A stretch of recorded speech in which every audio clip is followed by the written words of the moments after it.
It was a Tuesday morning in March 2011 when groundskeeper Miguel Reyes noticed something wrong at Forest Lawn Memorial Park.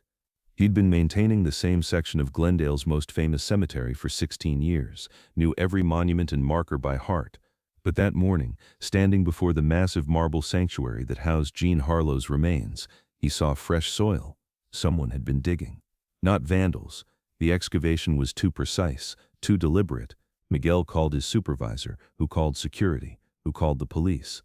By noon, forensic investigators had cordoned off the area. What they found beneath that disturbed earth would remain officially classified, but Miguel told his brother something that night over beers. They found a metal box, old, maybe from the 30s or 40s. When they opened it, one of the detectives went pale. He made everyone step back, then he made a phone call. 20 minutes later, men in suits arrived and took everything. Before they left, one of them told me, "You didn't see anything today. For your own protection, you never saw anything." The box allegedly contained documents, letters, medical records, and a handwritten confession dated June 6, 1937, one day before Jean Harlow died. The signature at the bottom wasn't Jean's. June 6, 1937. Good Samaritan Hospital, Los Angeles, room 826, where Hollywood's platinum goddess lay dying at 26 years old. The official visitor's log shows only family and William Powell that night. But a night nurse named Dorothy Ames, who wouldn't speak about it until a 1989 oral history project, remembered someone else. "A woman came around midnight," Dorothy recalled. "She didn't sign in, didn't give her name. She said she was Jean's aunt, but I'd never seen her before. She stayed in that room for almost 2 hours. When she left, she was crying so hard she could barely walk." The woman was Beatrice Bay Harmon, a former MGM script supervisor who'd worked closely with Jean since 1933. Their friendship was one of those Hollywood secrets that wasn't really a secret. Everyone on the lot knew they were close, but nobody talked about how close or why. Bay had been with Jean the day Paul Byrne died. She'd been there during the breakdown on the set of Reckless. She'd held Jean's hand in the studio doctor's office more times than either of them could count. And on June 6, 1937, she came to say goodbye and to hear a confession that would haunt her for the rest of her life. According to a diary that Bea's niece discovered after her death in 1996, Jean was barely conscious but insisted on talking. She kept saying she needed to tell the truth before it was too late, Bea wrote. She said, "They'll make me into a saint or a cautionary tale, but they'll never let me be what I actually was, a woman who knew exactly what they were doing to me and chose survival over dignity because I was too scared to do anything else." Then Jean said something that made Bea understand why she'd been summoned. "I need you to write it down, everything I'm about to tell you, and I need you to hide it somewhere they'll never look until everyone who could be hurt by it is dead." Jean Harlow in 1932 was 21 years old, newly famous from Red Dust, trapped in a marriage to Paul Byrne that was already unraveling. Byrne was MGM's boy genius producer, sensitive, intellectual, 22 years her senior. The studio had orchestrated their courtship and marriage as a publicity strategy, the sex symbol tamed by the gentleman scholar. But according to Jean's confession as recorded by Bea, the marriage was never consummated, not because of Byrne's alleged impotence. The story MGM would later spin to explain his suicide, but because he wasn't attracted to women at all. The marriage was a business arrangement that provided cover for both of them. Byrne got to hide his sexuality in an era when exposure meant career destruction, and Jean got a respectable husband who could help rehabilitate her image beyond sex symbol. It might have worked if Jean hadn't fallen genuinely in love with someone else, someone she couldn't be seen with, someone whose relationship with her would have destroyed both their careers if it became public. The confession contained a name. According to Bea's diary, Jean named the person she'd truly loved, but Bea never recorded that name, either in her diary or in the documents she buried. She wrote only, "Jean told me who it was. I understood immediately why this could never be known. Some secrets are too dangerous even for posthumous revelation." September 5, 1932, Paul Byrne was found dead in their Benedict Canyon home, a bullet in his head. The suicide note was vague and cryptic. MGM's spin machine immediately created a narrative. Byrne had killed himself because he couldn't sexually satisfy his beautiful wife. Jean's confession offered a different story. According to what she told Bea, Paul had discovered Jean's affair, not through private investigation or gossip, but because someone at MGM told him, someone who wanted to control Jean, who saw her relationship as a liability, who understood that a grieving widow was easier to manage than a married woman with divided loyalties. Paul didn't kill himself, John allegedly confessed. He was going to divorce me. He was going to expose the whole arrangement, his reasons for the marriage, my affair, the studio's involvement in orchestrating everything. He had documentation, letters, photographs, contracts. He was going to take it to the press. The night Paul died, according to this account, he received a visit from studio security. The official story says Jean and her mother discovered the body, but Jean's confession suggested a different timeline. Paul was already dead when they arrived home, and the scene had been carefully staged to look like suicide. The note was forged, the witnesses were coached, and Jean was told exactly what would happen if she didn't cooperate with the official story. They showed me photographs, Joan allegedly told B. Pictures of me with, here B's diary has a crossed-out section, as if she started to write the name and then thought better of it. They said if I didn't confirm the suicide story, if I didn't play the grieving widow, those photographs would be released to every newspaper in America. My career would be over. The person I loved would be destroyed. So I lied. I stood there and lied, and I've been lying ever since.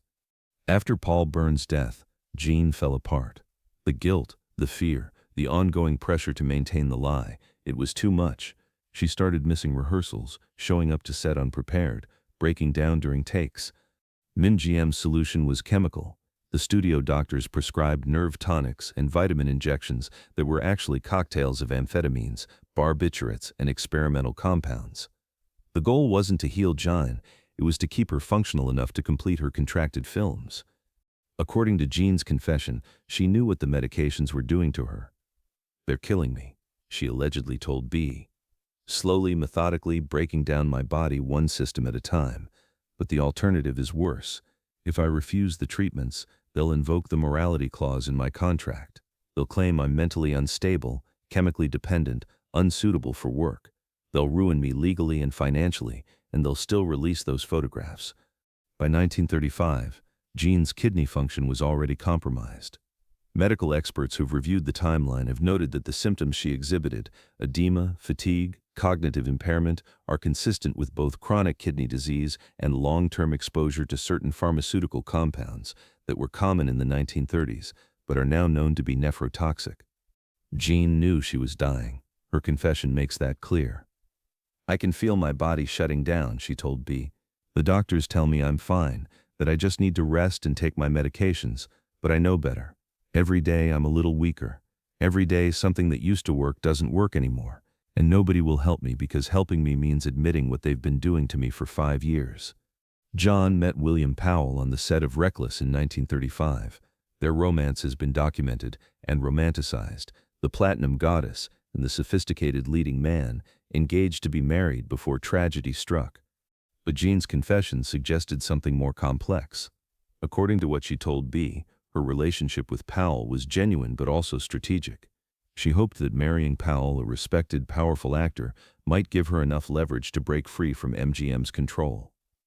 If I was William Powell's wife, they couldn't treat me like property anymore, she allegedly said. They'd have to negotiate with him, respect boundaries. I thought marriage might save me. Powell, according to this account, knew about John's pharmaceutical dependency and tried to help. He consulted with doctors outside the studio system, researched rehabilitation facilities, even threatened to take the story to the press if MGM didn't allow John to seek proper medical treatment. MGM's response was to accelerate production on Saratoga, Jean's final film. They needed to extract maximum value from her before she either died or escaped. The shooting schedule was brutal. 6-day weeks, 14-hour days, physically demanding scenes despite Jean's obvious illness. William begged me to walk away. Jean allegedly confessed. He said he'd pay the contract penalties, hire lawyers, protect me from whatever MGM threatened. But I couldn't do it. By then I was too sick, too scared, too broken. I'd been performing compliance for so long that I'd forgotten how to rebel. Here's the devastating mathematics of Jean Harlow's final weeks. MGM needed 14 more days of filming to complete Saratoga.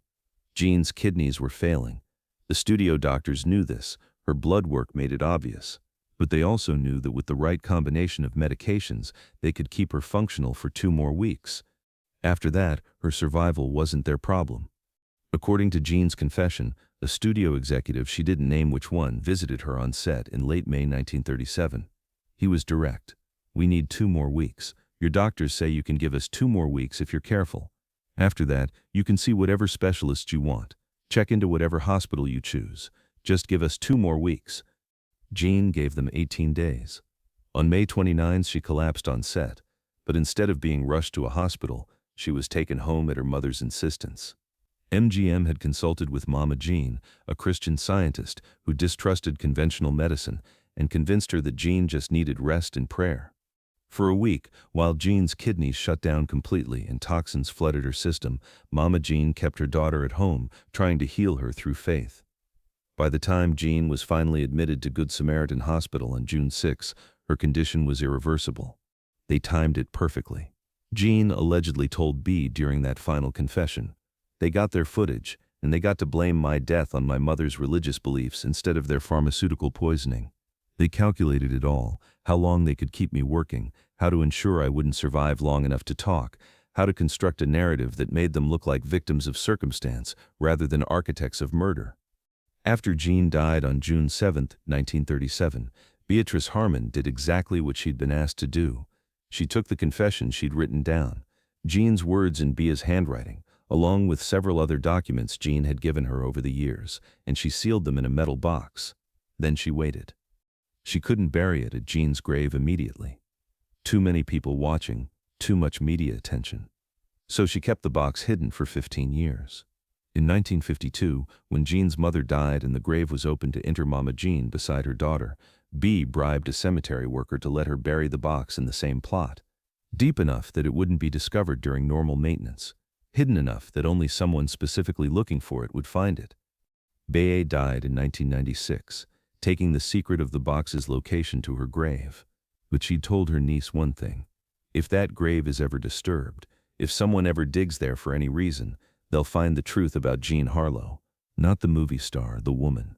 And when they do, I hope whoever reads those documents understands that she wasn't a victim who didn't know what was happening to her. She was a woman who knew exactly what was being done and chose to document it, hoping that someday, when everyone who could be hurt by the truth was dead, someone would finally listen. According to information that leaked through various sources, Forest Lawn was conducting structural repairs to the Great Mausoleum where Jean was entombed.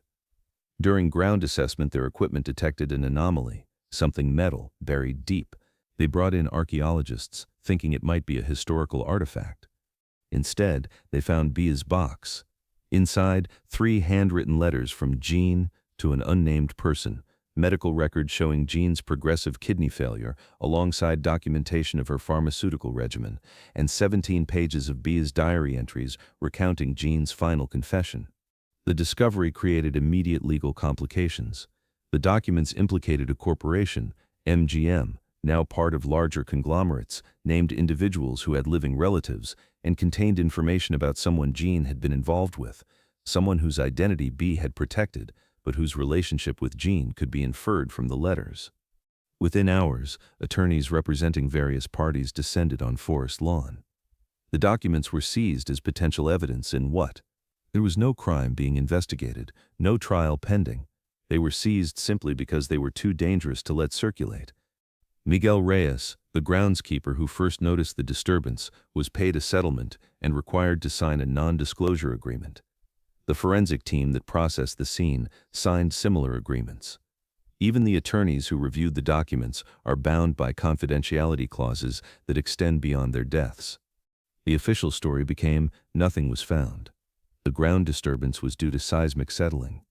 Miguel Reyes misremembered. The whole incident was a misunderstanding, blown out of proportion. But Miguel's brother kept talking. Ba's niece confirmed her aunt had told her about hiding documents. A retired Forest Lawn employee remembered being approached by a woman matching B's description in 1952, asking about access to the mausoleum during the mother's interment. Fragments of truth, circulating in whispers, impossible to fully verify, but equally impossible to completely dismiss. The most frustrating aspect of this story is what we'll never know. Who did Jean Harlow love? Whose name was so dangerous that even Beatrice Harmon, writing in a diary she buried in a grave, refused to record it? Speculation has ranged from other actresses, Hollywood's hidden lesbian relationships are well documented, to married male stars whose careers would have been destroyed by scandal, to studio executives whose involvement with Jean would have exposed the coercive sexual dynamics underlying the entire contract system. The truth is sealed in legal files that won't be opened in our lifetimes. Maybe they'll be declassified in 50 years, 100 years. Maybe they'll be lost in a storage facility fire, the way so many inconvenient Hollywood documents have been lost over the decades. What we're left with is a story about a woman who knew she was being killed and documented it, hoping that eventually the truth would emerge. A woman who understood that her currency was her image and that image required her silence. A woman who chose to preserve testimony for a future she'd never see, trusting that someday people would care more about truth than mythology. Jean Harlow died at 26. Beatrice Harmon lived to 83, carrying her friend's secret for 59 years. The documents rested in darkness for another 15 years before being discovered and sealed again, this time not in a grave, but in legal vaults that might as well be. And we're left asking, if you knew a truth that could destroy reputations, rewrite history, and force us to confront the brutality underlying Hollywood's golden age, would you want to know? Would you demand those documents be released? Or would you accept that some secrets are kept not to protect the dead but to protect the living, who've built their understanding of history on comfortable lies? Jean Harlow is buried in a marble sanctuary in Glendale, California. Thousands of tourists visit each year, paying their respects to the platinum goddess who died too young. They take photographs of the monument, read the inscription, and leave flowers. They're mourning an image, a performance, a carefully constructed myth. But 6 feet beneath where they stand, for 15 years, there was a box containing the real Jean Harlow's voice, unfiltered, unmanaged, unperformed, a voice that said, "I knew what they were doing. I knew, and I couldn't stop it, and I need someone to know I knew." That box has been removed. The confession has been sealed. The truth has been legally suppressed for reasons we're told are about privacy, about protecting people who are still alive, about respecting Jean's memory. But here's what haunts me. Jean Harlow spent her entire adult life being told what she was allowed to say, what stories she could tell, what truths she had to suppress. And now, 87 years after her death, we're still doing it. We're still deciding that her voice is too dangerous, her truth too disruptive, her testimony too damaging to be heard. So the question isn't just what happened to Jean Harlow. It's what we're still doing to her. Every time we choose the comfortable myth over the uncomfortable truth, every time we prioritize protecting institutions over hearing victims, every time we decide that some stories should stay buried because exhuming them would force us to confront our complicity in the systems that create more Jean Harlows every single day. She left us a confession. We sealed it in a vault. What does that say about us?